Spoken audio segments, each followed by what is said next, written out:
BPL এর নিলামে এসেছিলেন, এখন তিনি আবার চলে যাচ্ছেন কারণ জাতীয় দলের ডিউটি রয়েছে। জাতীয় দলের ডিউটি ধরতে তিনি আবারও ফ্লাইট ধরতে চলে যাচ্ছেন চট্টগ্রামে। আসল ভাই জাস্ট একটা প্রশ্ন, মানে রিয়াদ ভাইকে আবার নিল রংপুর রাইডার্স, সেটা আসলে কেমন দেখলেন পুরো ব্যাপারটাকে? অবশ্যই আমাদের প্ল্যান ছিল, যেহেতু ফার্স্ট কলে নেওয়া হয়নি, আমাদের প্ল্যান ছিল যে আমরা সেকেন্ড কলে আমাদের যখন অপশন আসবে তখন আমরা মাহমুদুল্লাহ বা মুশফিক দুইজনের একজনকে আমরা নিব।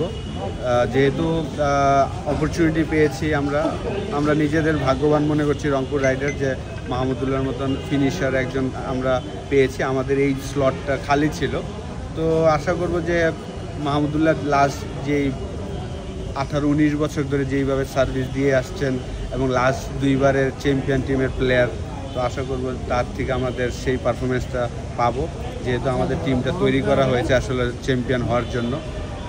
তো মাহমুদুল্লাহ যে এক্সপিরিয়েন্স, এই এক্সপিরিয়েন্সটা আসলে আমাদের খুব কাজে লাগবে।